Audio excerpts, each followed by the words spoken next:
Okay, Matt, just give it a shot. See if I have to reboot or. Okay. Yeah, well, yeah, I'm like, that was sort of the sense was, but, you know.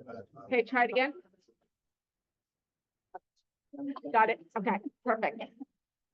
Okay, I think we're good. So we'll, thank you. Sorry about that.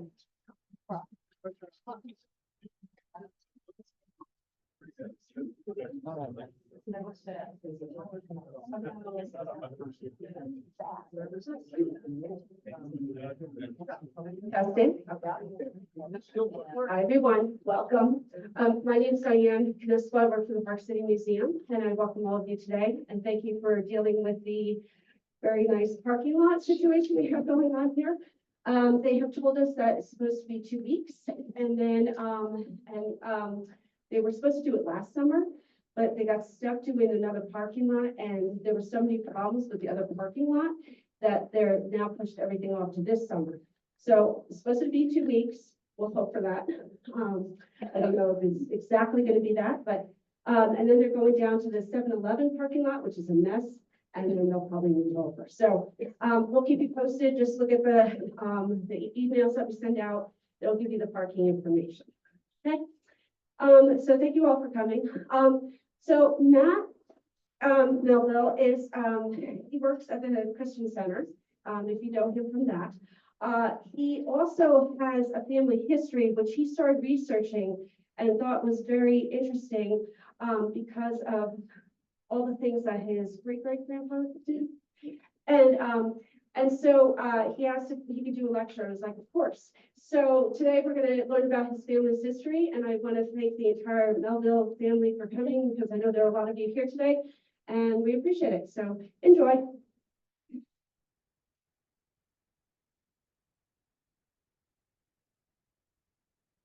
Okay, can you hear me all right?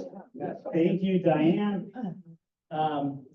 You know, parking was difficult, but I think back, you know, if we were in the 1880s, we probably were jumping over like cow pies, horse manure, so it probably could have been a lot worse, all things considered. But thank you all for coming out here today. I've been living here in Park City for about 3 years. I've been coming to these events, loving them. I typically sit in the back and have been learning so much about the Park City history, and the entire time thinking about a future opportunity, see if I could share some of the stuff that I've been able to discover, my family's been able to discover through our history here. So it's exciting being on this side of it. So my full name, Matthew Shields Melville. Henry Shields is my great-great-grandpa. And then we've got a lot of my family here, but we're a big Utah family, so we probably only have half of us, if that, probably here. But just thank you all for showing up. So today we're just going to talk about Henry Shields. We're just going to cover the basics. There's a lot of other things that hopefully I'll get invited back and to go into more depth about some of the interesting trials, just some of the more interesting details of Henry's involvement here in Park City. So, you know, we're a film town here, you know, home of Sundance. I like to think of Henry's life in a couple different films because I can't think of, there's not really one that represents it. So I think it's kind of broken up into 3 periods. The first period reminds me of the beginning of the movie Gangs of New York. So those early days in New York, Irish immigrants coming, living in the slums. And then later on, as he came west, I feel like a movie that represents him is, you know, the movie Wyatt Earp or Tombstone, any of those things. Famous lawmen in the West dealing with just wild situations. And then his final years, I think, depending on what time frame you're from, could be represented by the TV series Perry Mason or Ben Matlock. Both are before my times. I never really watched them, but I think that those would be a good representation of his life. So let's, oh, Diane. Oh, no, I was just pressing the wrong button, operator here. So before we get going, I just want to thank a few people, especially the Park City Museum, great nonprofit. I encourage everybody to go to their museum there on Main Street, go downstairs in there, look at the old museum, the dungeon down there, great place. My mom, Sandra, she's here. She did a lot of this research. Even in the 90s, she was going to the library, looking at the microfilm. That's looking for a needle in a haystack. And then last year, introduced her to the Marriott Library, and she found more in probably a half an hour than she found in years doing microfilm. So the digitization of all those records is simply amazing. Park City Library, Marriott Library, obviously. Sally Elliott here, multiple meetings with Sally, getting lots of great information from her. Allison Wire as well, also been helping me through this process. And then Father Bob, maybe you know Father Bob, the priest of the Catholic Church as well. Our current family home is now owned by the diocese. So they've been the stewards of that home for decades.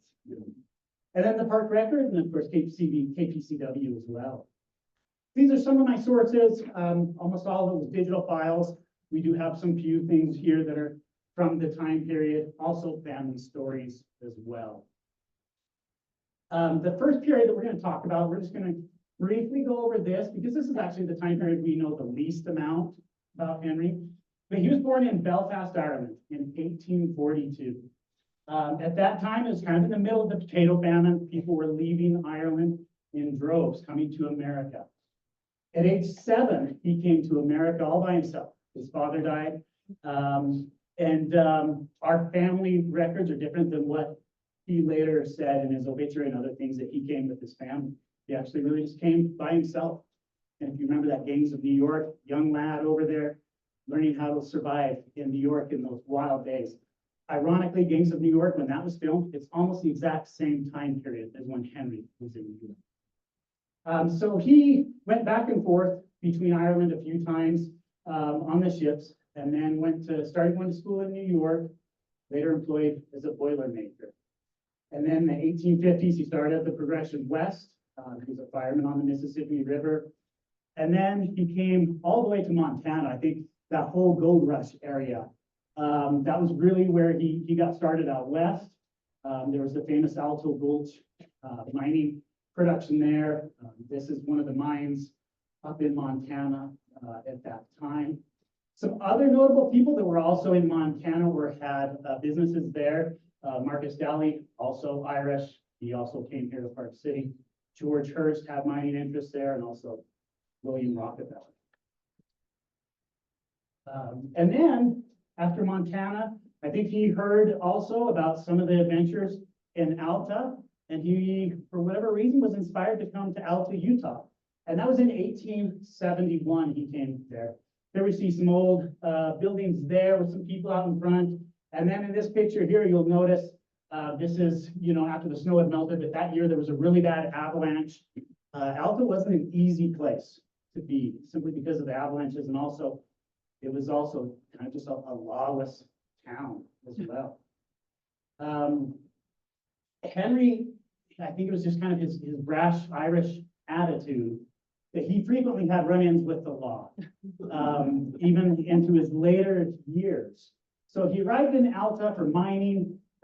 He was also arrested and charged with assault with a deadly weapon for threatening the life of this James Tucker person. Then he started with his career in law enforcement. He quickly became a constable there in Alta. And this is where things kind of get pretty wild. This is where I think of all the stories of Wild Wild West, kind of like Wyatt Earp in those days. There's an interesting article that I was able to find. It was actually in the Goodwin's Weekly, a magazine or newspaper that ran in that time. And somebody in the early 1900s was interviewed, this W.H. Bramall. He ended up being a famous Salt Lake City attorney. And he was reflecting back on the early days in in Alta at the time. And he tells a pretty interesting story. I think that I wouldn't have believed this story unless I read it myself. It reminds me of a sketch potentially out of the fall. So you don't have your tickets, get your tickets to the Parkite Fall is coming up too. But let me just read you this story because it is simply wild. So let's see. It says, some of the men are born great, some achieve greatness, others have greatness thrust upon them. We imagine that our friend Henry Shields must have been a good share of all three of these kinds of greatness. At least he was broken into print in Goodwin Weekly, Salt Lake, to witness the written story by W.H. Bramwell, who knew the judge in the early Alta days. Let's see. W.H. Bramwell goes on to say, with Henry Shields in town the other day, a little bit of the dust of Harley's Canyon forgotten in a couple of tall ones on the commercial club, a story of old Alta went the rounds. Just 22 years ago this summer, Henry and I landed in Alta. Alta was a camp of camps at the time, old Emma being second to nothing but the Comstock in those days. Henry was a slender, pale-faced, well-dressed looking youth who seemed sadly out of place in a mining camp. But as it happened, he had a diploma from the Harvard Law School in his pocket and had arrived just at a time when the camp was looking for a suitable man to take Pete Renshaw's job as Justice of the Peace. We didn't know that part about the law degree from Harvard. We've got no record of it. I've been looking in the Harvard Law School. Haven't found anything about that. So I have no idea how he managed that, or if this is just a tale of tales a little bit with this guy that he ended up being law partners with. Let's see.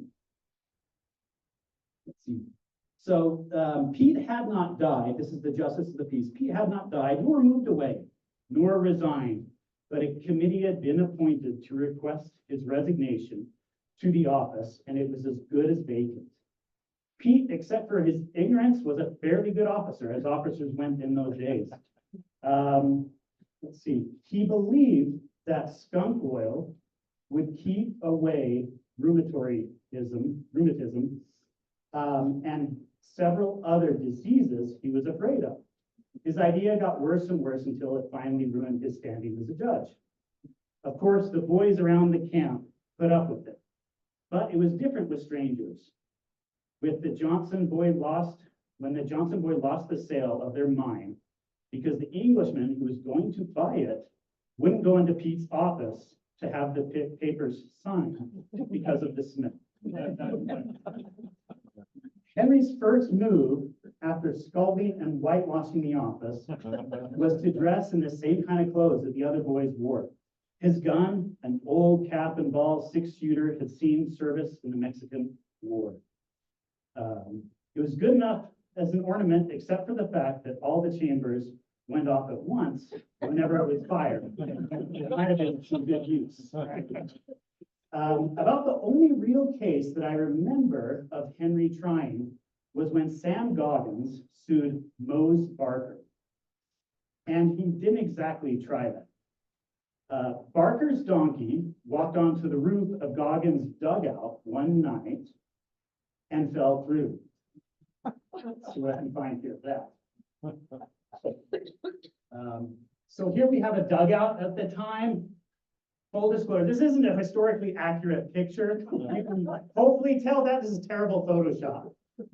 These are actually, but I want you guys to see kind of what a dugout is like. These are actually Allison's donkeys playing the role of the donkeys on top of the dugout there. Let's see. Barker's donkey walked onto the roof of Goggins' dugout one night and fell through. The accident broke 2 of Sam's ribs and crippled the donkey. Sam sued Mose for $250 for the ribs, and Mose made a counterclaim for $275 for damage to the donkey. Let's see. It gets more wild. Just keep waiting here. Goggins and Barker had nothing to make but a decent fight, and the public started to help them out. The boys passed the hat and raised enough money to hire 2 lawyers from Salt Lake. The Welsh Quartet from Flagstaff Mine volunteered their services. Oddfellows Hall donated the use of their hall and began to look as if there would be quite a show. So this is Oddfellows Hall here. These are the articles initially by Goodwin's Weekly, and then a couple weeks later, the Park Record picked it up as well. So now we're going to step into this Oddfellows Hall there down in Salt Lake. It's still down. Henry didn't like the idea of mixing so many things with the trial, but as everybody else, including the litigants, was in favor of combining business with pleasure. He had to let the program committee run the affair. The plan was to have the Welsh Quartet sing one or two songs when court opened. This is more interesting than the Gwyneth Paltrow trial. Not very often do you get entertainment in the trial, but this was the time. Maybe that's what UPC more interesting. So they opened with a few songs when the court opened, and then old Banjo Jake was to fill in the lulls with his songs and jokes and banjo music. The town turned out early to get good seats. All the miners from the Emma and Flagstaff and other diggings came down, and as usual, they brought a few fools with them. The crowd was waiting for Henry to appear and start the show. Two miners led Con Brannigan's bulldog up the aisle and tied it to the judge's chair. Con was a shift boss at the Emma at the time.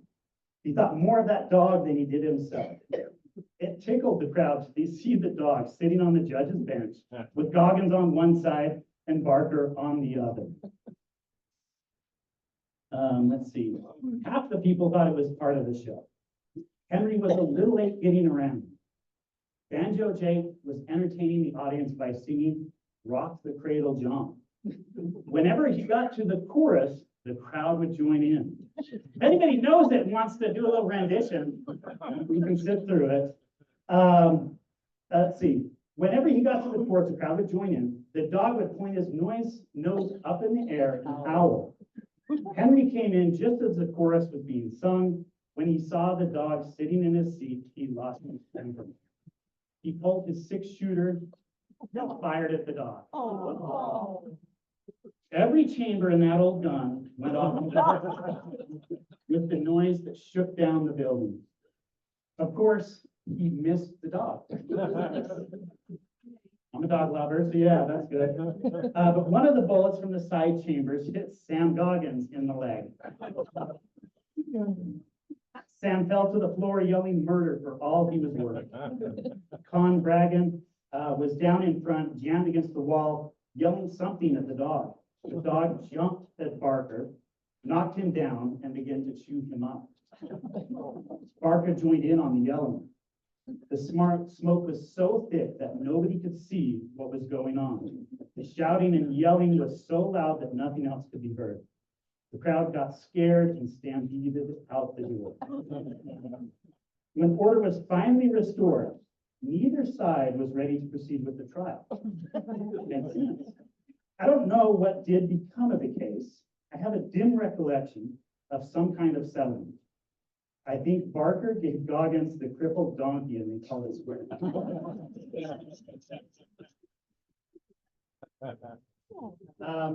What a wild show. You just can't write stuff like that.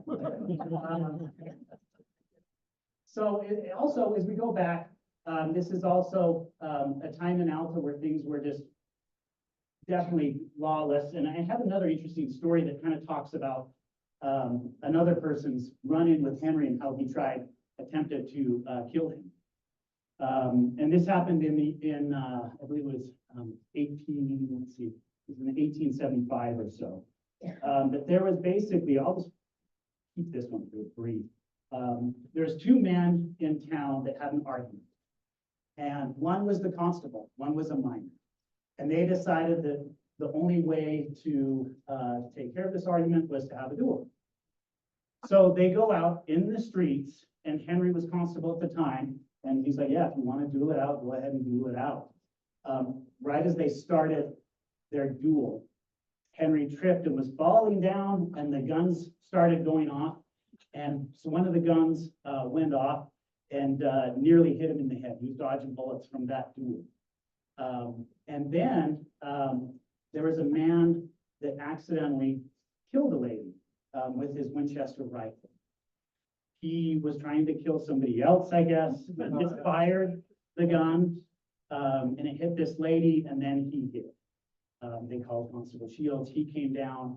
He went inside this one house in Alta. It was a unique setup. They have all three rooms kind of stacked, together, and then there was one doorway that kind of led down through each of them. The gentleman came in the door through the front. Little did he know, Henry was in the back of the house in that back room. You could see towards the front. He came in with his rifle cocked, and he said, "I'll never be taken alone." At that very moment, let me just do this there. Much better at this than I am. Let's see. Barrett had hardly made his remarks when Shields whipped out his 6-shooter and ran forward. As he did so, he shouted, "Drop the gun, Barrett, or I'll kill you." The rush was so sudden, the surprise so complete that Barrett dropped his weapon and was captured. There's no doubt this guy wanted to get Henry. He wasn't going to be taken alive. So Alta, pretty wild town at that time. And he was there, just for about 8 years. Also during that time is where he met his future wife. This is Aramintha Bates. She has a very interesting story as well. So this is my great-great-grandma. She was born in Tooele in 1885. Her father was Ormus Ephraim Bates. I say that he was one of the most prolific breeders of the 18th century, or 19th century. He was polygamous. He had 7 wives and at least 46 children.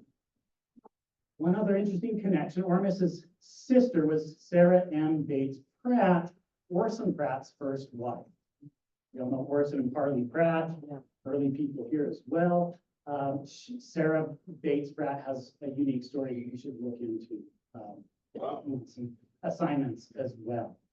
And Aramintha's mother was Ellen Meekin Bates. And then Ellen Meekin's had a brother named John Wesley Meekin. That shouldn't be important. And unfortunately, in this one, it is. Aramintha, I believe, was forced to marry her uncle, John. So her mother's brother. She had 6 miscarriages with him.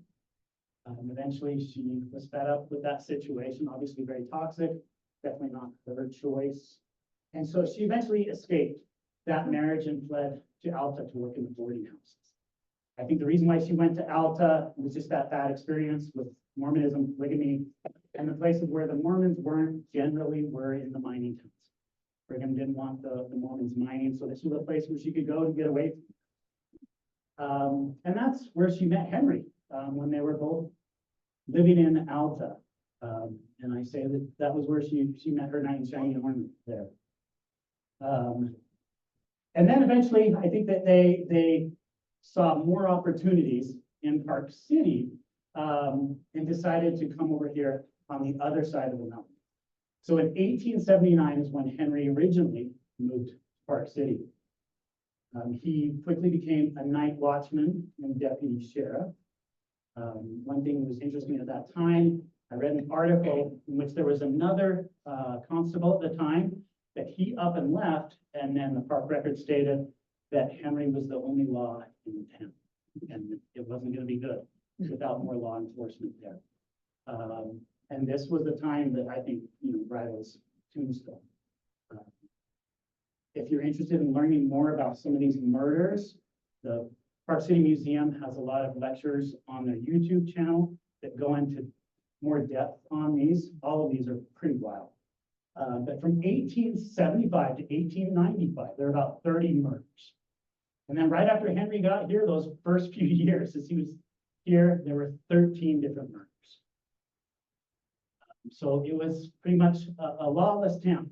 And Henry, he has a reputation of being on all sides of the law. So in 1881, he was actually arrested for assault with a deadly weapon.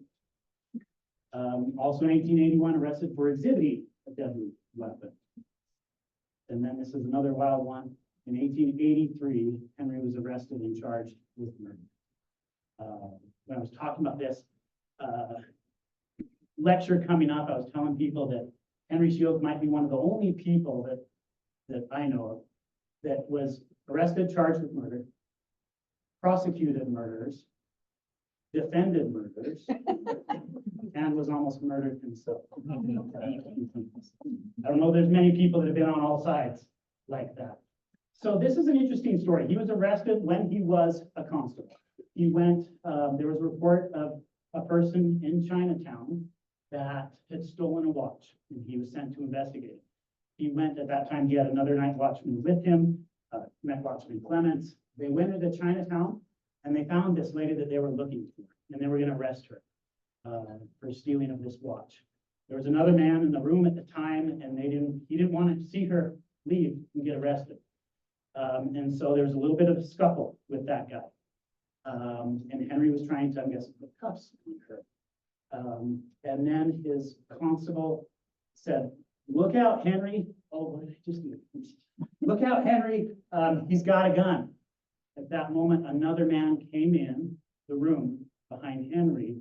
I'm guessing pretty close, because when he was told that there was a gun behind him, the park record states that he swung around, hit the gun out of the guy's hand, started wrestling with him. Then a scrum ensued, and Henry, for the gun, went off and shot this guy, and he was killed.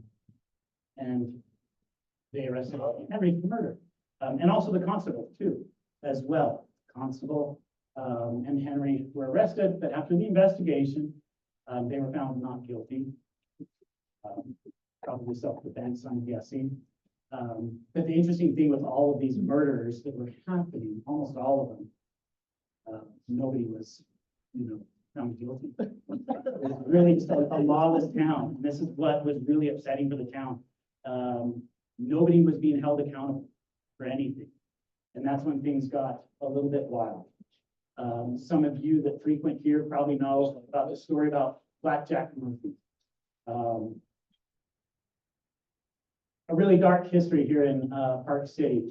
And in reading about that, I found an article that was looking back on the trial, and I learned some stuff about Henry and that he was involved, and how that whole situation could have been avoided had they only listened to Henry's advice. So Black Jack Murphy trial or murder took place in 1883. This article, looking back on it, was written in 1900. And this was actually in the Salt Lake Herald. It says, "But this camp was not always a camp of homes, grass plots, or flower beds. It hasn't been but a brief interval. It's grown to a measurable time that Park City was full of bad men. Those days when a revolver was considerably handier to have on a person's hip than a pocket knife or a cigar case. Killings, many of them unprovoked by nature, were frequent, and the camp had acquired an exceedingly hard reputation. Within a short time, there were 32 murders for which nobody was apprehended. The climax came when the case of Jack Murphy came. Matt Brennan and Jack Murphy owned a claim in the Canyons.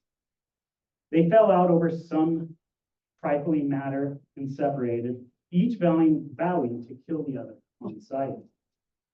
Murphy's chance came first, so it is said, although it was never anything but circumstantial evidence. There's still a lot about this case that we don't know, and each year, there's new stuff that comes out, and it's just very interesting here. One morning, surveyor Borlinski was doing some work in the ridge near the Murphy-Brennan claim when he heard a shot fired from his rifle from a rifle. He paid no further attention.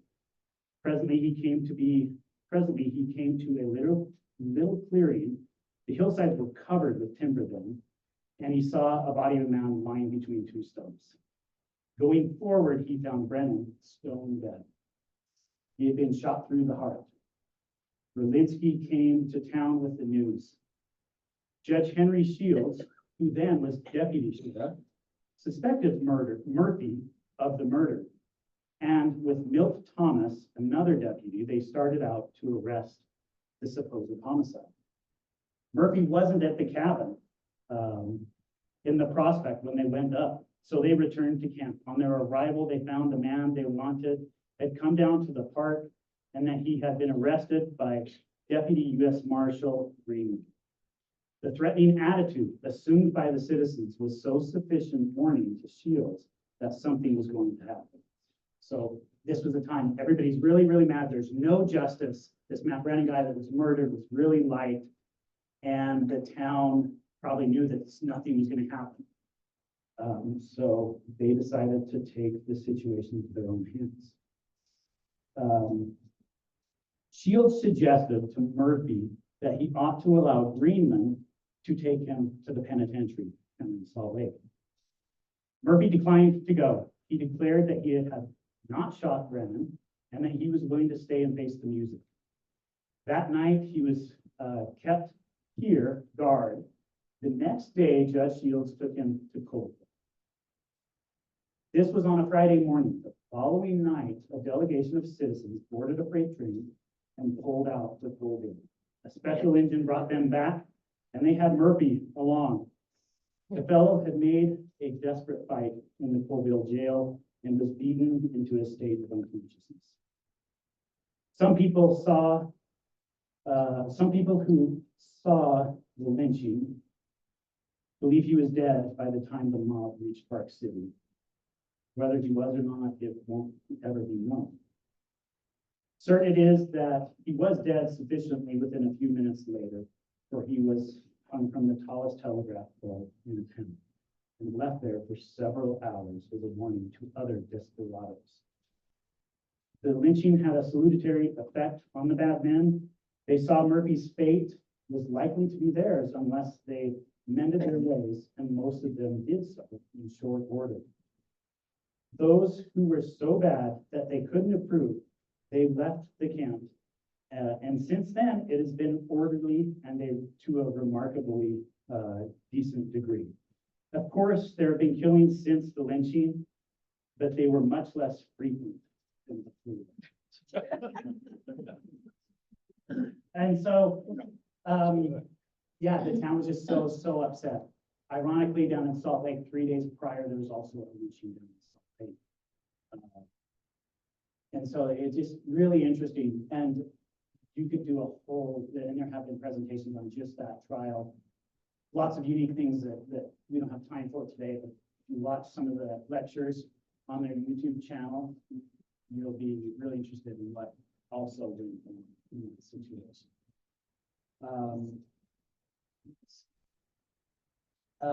As he continued on, he later took his passed the Utah bar, studied for the Utah bar.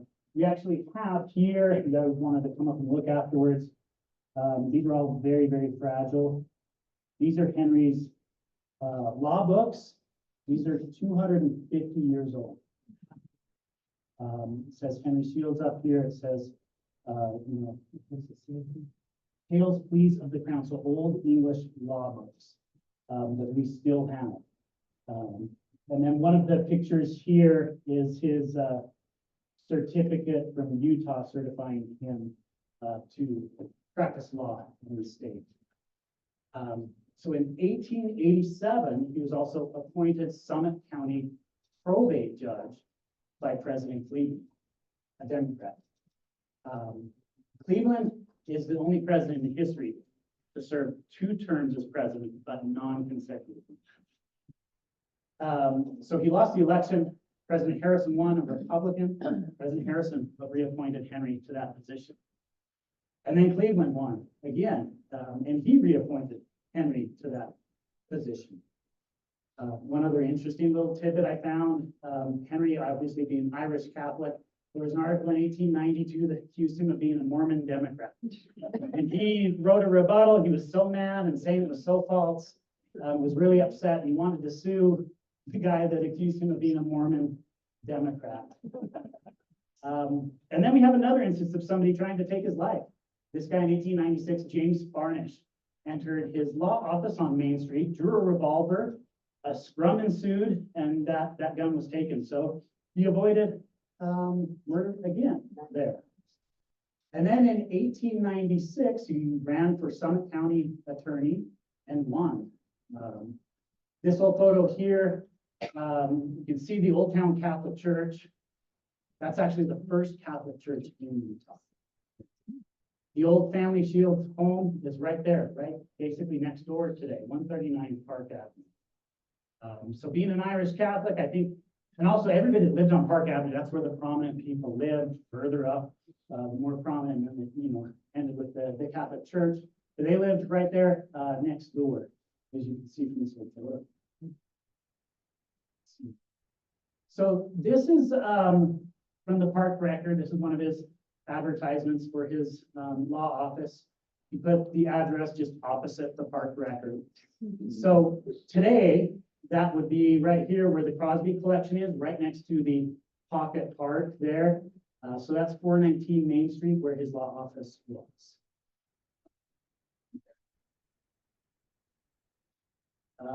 And then this is actually a picture of our families here from Park City, probably the 1910s or so, as you can probably tell by some of the Halloweens.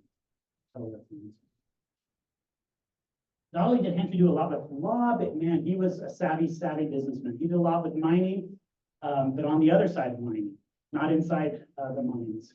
So he was vice president of the Ajax Mining Company. He was secretary of the East Valley Silver Mining Company. He partnered with Henry Newell on a mine in the Blue Ledge District. They even created a small tunnel there. I believe that's close to the Ontario mine, Blue Ledge District. He was also secretary of the Hercules mine. And then he started the Shields Mining Company. They had the Shields Grant and Bates claims here in Park City. And he was also president of the Lake Flat Mining. Had his hands in a lot. You don't hear about any of those. They obviously weren't very successful. I think the Ontario and some of those other ones gobbled it all up. And then he also had some other business ventures. We're going to go into these. These are interesting. But he was secretary of the Summit Electric Company. He was a director and stockholder in the Intermountain Electric. While in Park City is when he married Aramintha and they started their family. In 1887, their first daughter was born, Margaret Shields. That's my great-grandma. Then in 1892, Catherine Shields was born. Also in 1892, they moved into their last home in Park City, the one next to the Catholic Church there. And then 1896, I think he was really vying for a son. He didn't get it. So that third daughter got named Henrietta. But you just look at these. Some of these pictures are actually up here, the originals. These were taken by a Park City photographer at the time. But just what a beautiful hat. And this dress is just amazing. The detail going on there. And a killer mustache. This is the house there on Park Avenue. These were some older photos. You can see it's kind of changed over the years, slowly but surely. But my grandma, so Margaret Shields, had one of her daughters was born right here in this room up there. She was born last fall. I was able to get Father Bob to take me inside and walk me through the house. He told me that nobody had been in the house for maybe 4 or 5 years. The Catholics originally had it as a place where the priests would live, and then they later had classes there. Then the big fancy St. Mary's Church, as you see on the way in by the McPullen barn, was built. And then the past few years, there's been just no use for the house. It would probably take a lot of money to keep it up. It's really struggling right now. There's no foundation underneath that thing. It's got landmark status with the registry. And this is kind of what it looks like today. If you were to go up there, you can see some of the museum's awards that they give every year there. They changed the paint scheme a little bit. You can see behind those trees is the Catholic Church there, where the family had all of their Catholic ordinances happen, basically right there next door. Also at that time, some people may know of the Great Fire of 1898. Basically, almost all of Park City was destroyed. It started, this is also another big presentation. You can learn more about the museum. They have some special sections dedicated to this. Basically, a fire started on Main Street, one of the hotels. It started going down, everything as you can imagine was mostly built of wood at that time. Started going down Main Street, people knew that it was probably gonna keep going, so a lot of the people started putting all of their items they didn't want to burn in the building in the middle of the street. Sounds like a good idea, right? You want to save some of those items? But what they did was they created a fire jump for the fire. So quickly, all those items got caught on fire, and then it jumped to the other side, the east, the west side of the road, and then just started taking down almost everything. Say at the time, over $1 million in damage. Pretty much nobody thought the town was gonna recover from that. Which is, I keep guessing that about this. Also, our grandma told the story of, her mom, told the family when they were in the house when this was happening, it was coming up Park Avenue there, and they were told that they were gonna evacuate the house, because it was coming. And they told my great-great-grandma, Aramintha, she had one chance to get into the house, take what she needed, and get it out. So she was a little flustered. She runs inside, didn't know what to do, saw the coffee pot on the stove, grabbed the coffee pot, ran out. That's all she grabbed. Luckily, the fire stopped a few houses down, so their house didn't burn down. And she got that coffee pot still in case. And, just asking, she said that there was told to us that the reason why she grabbed the coffee pot, because she knew that if they had to rebuild, they were gonna need lots of coffee. And ironically, a few days later, it mentions it here in this, the famous article from the Park Record, that Aramintha and a few other ladies it names deserve an award for their act of heroism for coming down into the center of town and providing sandwiches and coffee for the volunteer firefighters and people that were left.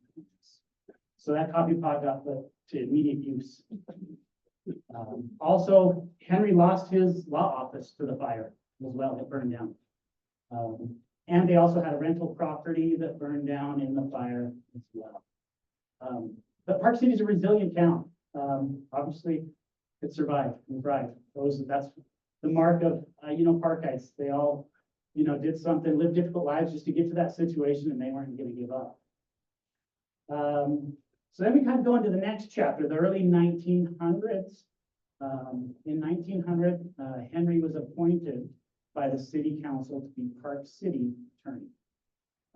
And Park City became a city, I think, incorporated in 1885, so 15 years or so after they incorporated. Then I just found this interesting article from the Tribune. Frequently, Henry was going down to Salt Lake, giving reports on Park City. And this I thought was kind of funny. Judge Henry Shields, who is down from Park City, says the camp has never been in a more prosperous condition. Keep in mind, 2 years after the fire. Every miner is employed, every tenement is occupied, and rents generally, except where the judge is landlord, of course, are going up. I guess he controlled the news, right? But I thought that was pretty good. And then also, Henry had a lot of famous clients as his law office grew. He represented such clients as the Union Pacific Railroad, the Silver King Coalition, the Daily Judge Company as well. And then also, he represented a gentleman that was accused of murder, James Frank. James Frank, the Franks and the McFollins owned some stables and had some horses there with McFolin James stables. And this John Fitzgerald came down to the stables drunk and said he wanted a horse and that he wanted this Frank James guy to give him the horse. And Frank was like, no, I'm not going to give you the horse. The guy started beating up on James. James pulled a gun and killed John Fitzgerald. Frank James asked Henry to be his attorney, and Henry was able to get him from this as not guilty in that trial for self-defense. Then this was, while we didn't know this is really new to us. Here's the article that we pulled from the Tribune. Judge Henry Shields came down from Park City yesterday to aid in the organization of the House and Senate. Thought that was pretty interesting that his legal advice was sought, as Utah, a new state, was, organizing and getting ready, or had just got statehood, and they called upon his services to help organize the House and Senate. And then, boy, here we go again. 1911, Henry was arrested for disturbing the peace. Wonder what he was like to me, a very interesting guy there. And then there's also, this is a very interesting story. If anyone recognizes this, this is down in the dungeon below the museum, or, the old city hall. That's where the jail was. It was the old state territorial jail, basically a dungeon, just awful, no real light. Imagine at that time, very cold in the winter, very smelly, very hot in the summertime. And this was, the jail that Henry Mann was over when he was deputy sheriff. Park record tells a pretty humorous story here. Judge Henry Shields was in jail this week, not because of a sentence imposed upon him. Obviously, that could have been entirely possible. But because he was locked up and forgotten. Wednesday afternoon, he was sent for by a prisoner who desires his services. He was admitted by the accommodating officer on duty. As a matter of ordinary precaution, the jail door was securely locked. After a time, the officer, forgetting that the attorney was in the hole, went on his usual beat. Went through with the prisoner, the judge endeavored to get out of jail, and when he found that he was locked in and could not attract the attention of anyone to let him out, those who know him can easily imagine what he was doing. There was vigorous kicking at the door, violent language, and other noise, but no release for the irate expounder of Blackstone.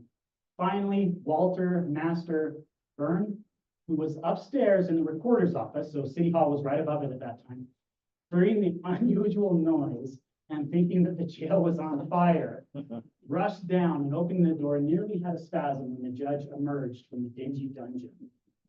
For a time, explanations were of no avail, and the officer who turned the key, and if the officer had turned the key, had been within rifle range, there would have surely been a strange face in heaven that night. Very guy. So this was March 8th. Just the irony of the news cycle for the Park record at the time. About a week and a half later, this somehow made the news. They had a section called Stroller Notices, and it was printed saying that Henry Shields had lived some 70 years and never heard of hot cross buns until this week. One minute he's locked in the jail and making the news, next minute he's being made fun of for nothing wrong with hot cross buns. Pretty wild. And then in 1913, he was found guilty of contempt of court, so that was a pretty adventurous year for him there. This was also pretty cool one in 1915. Henry was a passenger for the Salt Lake Monday afternoon to attend meetings of the American Bar Association and to hobnob with Bill Taft and other delegates of Nashville. Who knows who Bill Taft is? William Howard Taft. William Howard Taft. It's interesting. So this is 2 years after he was president.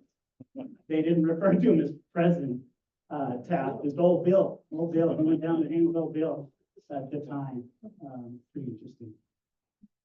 This is also takes an interesting thing. Henry was quite the businessman, parlayed a lot of different deals. In 1905, he petitioned the city for a light franchise. There was light and some electricity in the city at the time. It wasn't in many places. It wasn't reliable. So he asked the city for permission to get a franchise to put poles, conduit on public streets and alleys, and that he would help provide electricity free of charge to City Hall. And then it was approved by the City Council. The petition of Henry Shields for a franchise for furnishing city with light, heat, and power after being carefully revised and considered was given its final readings, voted upon and passed by all councilmen present voting aye. This means Park City is to have a new power plant and that the work will be well underway within 6 months. Part of that being said, Henry Shields, his heirs, that's some of us here, and assignees have the authority of the city council to use and occupy the streets of Park City for the purpose of conveying electrical currents by means of suitable poles, conduits, and furnishing heat and power and light. This is pretty interesting because he parlayed this into a couple different things. Obviously, he wasn't going to do that. Not long afterwards, he created with a couple other people, one of them I think was his law partner, W.I. Snyder, Snyderville, the son of George Snyder, Snyderville. They created the Summit Electric Company. He then assigned that franchise to the Summit Electric Company, of which you saw earlier, he was a vice president of as well, so it's his own company. And then not long after that, his company sold the franchise in 1905 to the Intermountain Electric Company, of who he was a director and stockholder as well. And so it said that the Intermountain Electric Company, which secured the franchise in Salt Lake County on Tuesday last, is going to supply the power for the new Summit Electric Company of this city, which it recently granted a franchise by the local council through Henry Shields. The power for the Intermountain Company will be generated by two plants, one in Big Cottonwood, one in Little Cottonwood, with the central station in the valley in Murray. Those who are in position to know informs the record that work will soon commence for a new plant in the city, and when one started, will be pushed with all rapidity to completion. So he played a integral role in parlaying this franchise that he got for himself to these other companies to ensure that Park City had a reliable electrical source. This is also where things also get pretty interesting. One of their daughters, my great-great-grandma, Margaret Shields, so she was born in Park City, 1887. 1899, she went down to Salt Lake to attend the Frank Burns School of Stenography. 1902, she was on the honor roll for the Lincoln School. Then 1903, she attended the St. Mary's Academy in Salt Lake. 1906, graduation. And then 1910, she moved to Pocatello to be the head stenographer for the Oregon Short Line Railroad. While she was in Pocatello, she met a young man named Otto, and in 1912, they married. This is where things have potential to get pretty interesting here on this. Here is Margaret. This is Otto there. The couple frequently traveled from Pocatello to Park City. All these things were interestingly just recorded in the park record. I think they took the rolls of who was coming in off the trains and published it frequently. It was interesting to see their frequent travels. And then 1912, they had their first child, William. He died shortly after birth. 1914, my grandma was born there in the Shields home. You can imagine, Otto was probably around for that too. And then in 1918, they had a son named Henry. He died shortly after birth. And then also around this time, Otto was called basically into the war. He was a machinist and went back east to work, helping support the war. Something happened, we're not entirely sure, that eventually they did get a divorce in 1920. And the story gets a little more interesting here. So who was this Otto? What was Otto's last name? So Otto and my grandma also, her name is Margaret Worrell. So Otto Worrell. Probably a familiar name to a lot of people here. And so is it just a coincidence? For those that are new, our mayor is Mayor Nan Worrell, first female mayor of Park City. Her husband, Mike Worrell. Is this just a random connection? Those that know Mike, he came from Alabama back east. Her and Nan came here because of skiing. Is this a connection, or is this just a case of two people with the same last name? Mike couldn't be here today. He's traveling, but if he was here, I would ask Mike who his grandpa is. Mike's grandpa is Otto Worrell. So Henry's son-in-law is Otto Worrell. Our side of Otto came from the first wife. When Otto left, he married another lady, and that's Mike and his family's side of Otto Worrell. The unique thing about both our families with this, none of us really knew Otto all that well. Obviously, he had one daughter, and he wrote her frequently. We have some letters, but we don't know exactly what happened there. They obviously didn't stay in contact. Eventually, he moved from Pocatello back to California. And so we got a couple letters here and there, but we really didn't know Otto. And reaching out to Mike, I asked him, what he remembers of Otto. if anything, and he basically said, you know what, I don't have much information on him. Mike only met Otto once. It was at that time, Otto was living in California. Mike's dad was in Hawaii at one of the bases. And Otto came out to visit them when Mike was in 6th grade. He came out, Mike met him that first day. And then the very next day, Otto died from a heart attack. So Mike was only knew him once in 6th grade. And then he told me, you know, his dad, Otto's son, they never really talked about Otto. Otto seemed to be a pretty private guy. And then his family was, you know, back east. And so they really didn't know that they had any ties to Park City, because technically they really didn't. Otto was here, had lived with his wife. But lo and behold, you know, Mike Worrell, who's now a very powerful Salt Lake Park City attorney, you know, his grandpa, Otto Worrell, is Henry's son-in-law. And Henry, a powerful Park City attorney. So it's really interesting what you can find out through doing history sometimes, connecting with your roots.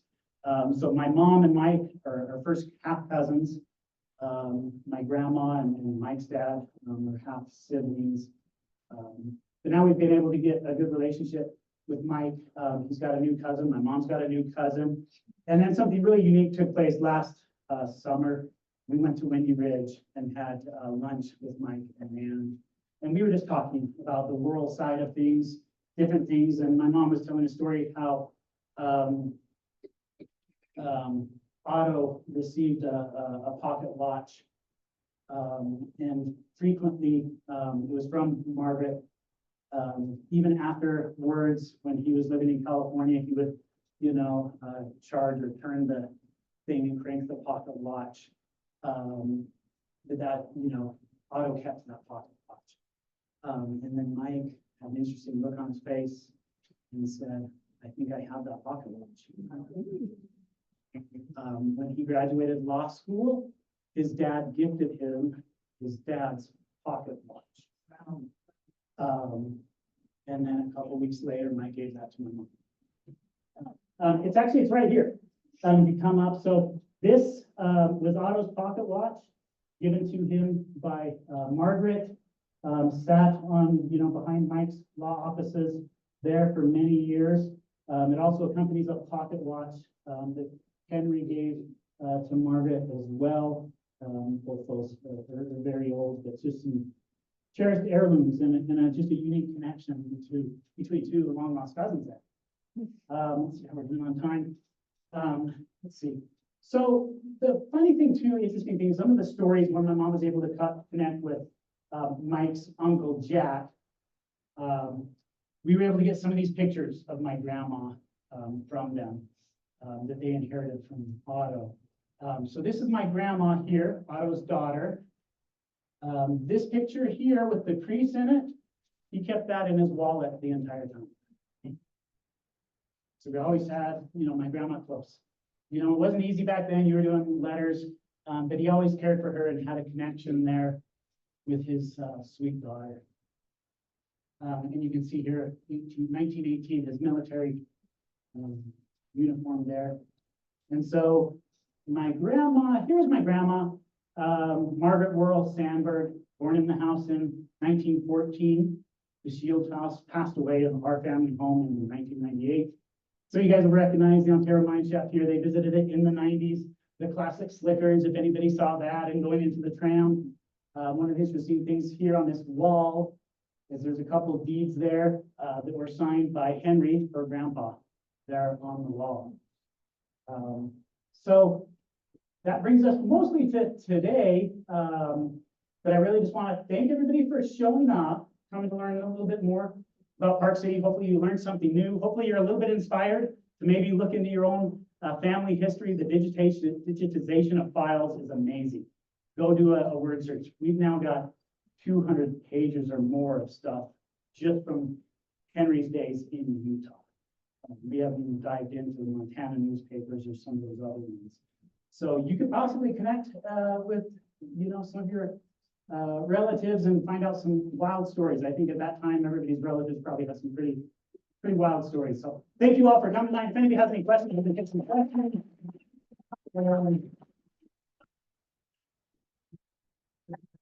Also, over here, we have a couple things you can come and look at. Just don't touch this frame thing. This is his certificate signed by President Cleveland to be probate judge for Summit County. We have some old photos of Henry here, Aramintha. We have a picture of Henry on a float, likely for the Miners' Day Parade, and a few other things here.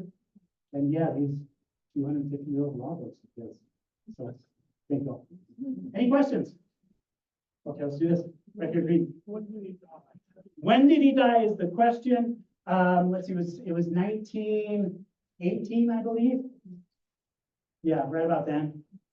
Yeah. And Aramintha, man, they were just, I think they were just two lovebirds. They had an interesting story. I think that they were a really good pair. She died about 7 or 8 months later, but through their life, he did certain things in politics. He actually changed parties to become a Republican.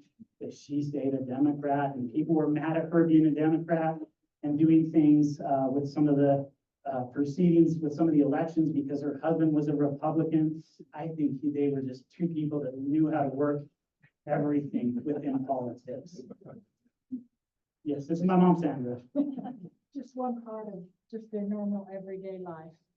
Well, my mother lived with them for a little while, and one night for dinner, she fixed a salad, and Henry sat down at the table to eat his salad, only to see a worm crawl out. And Henry, with his Irish temper, picked up the bowl, and Mom said he threw it at the wall. His Irish temper. What a guy. Yes.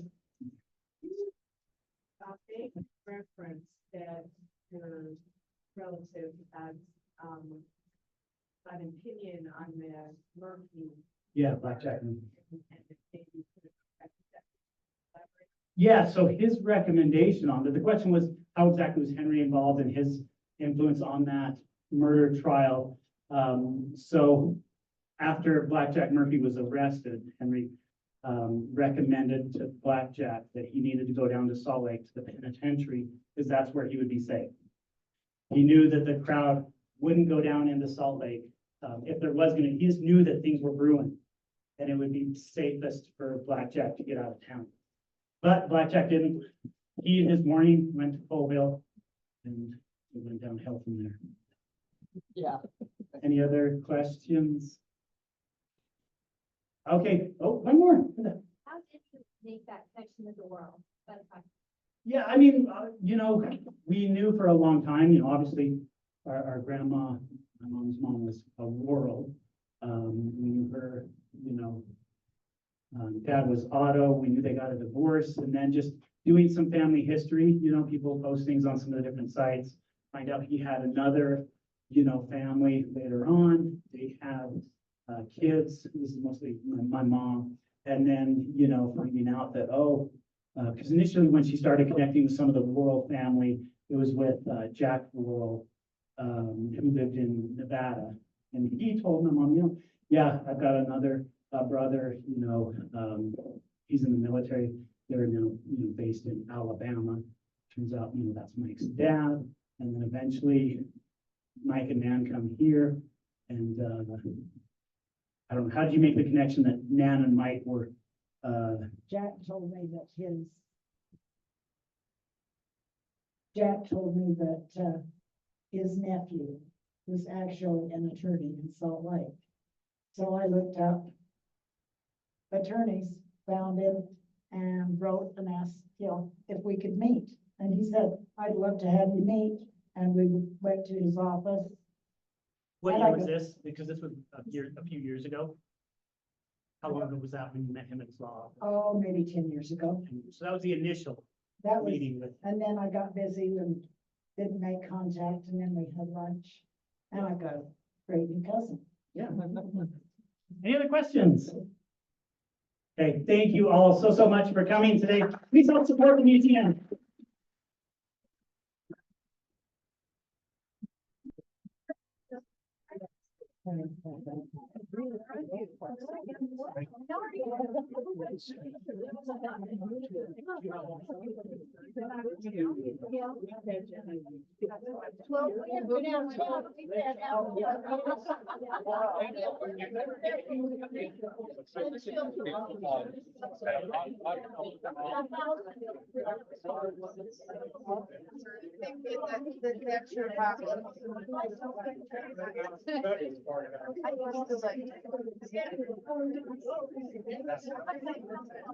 I'll call you for what?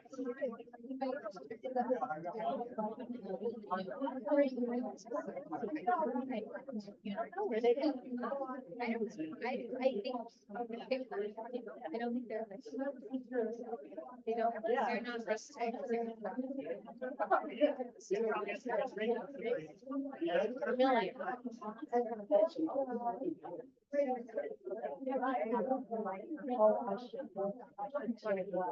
Want to look at stuff.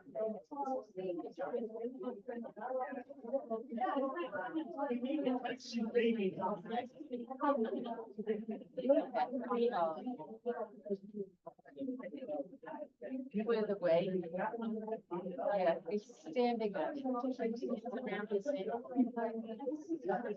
Doctor, I heard you're tangled up in a purse. Sorry.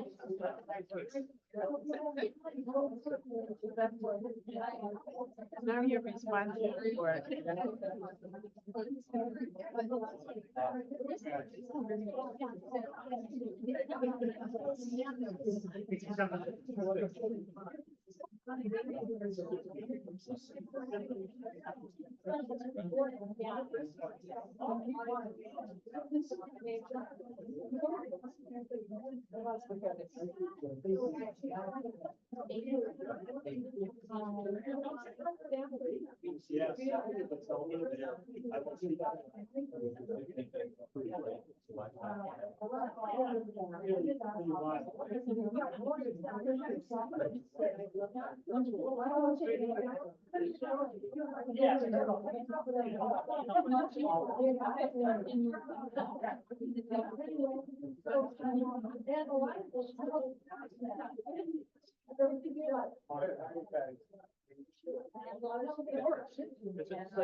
Right?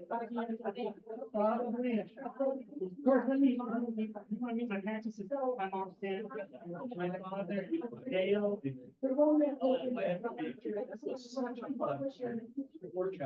The Saturday of the Monday.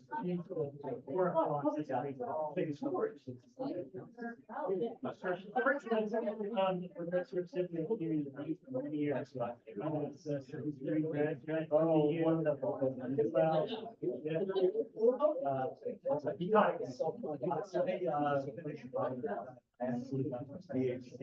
he got it. I wanted to. Yes.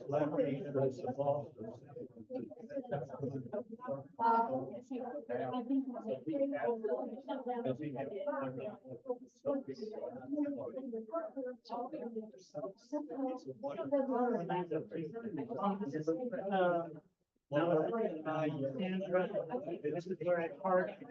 Those are her amazing people. So we definitely go to and her dog.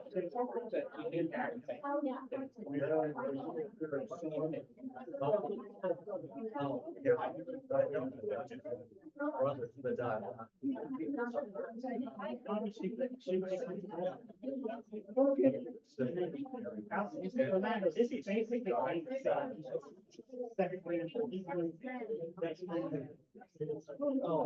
I don't have any.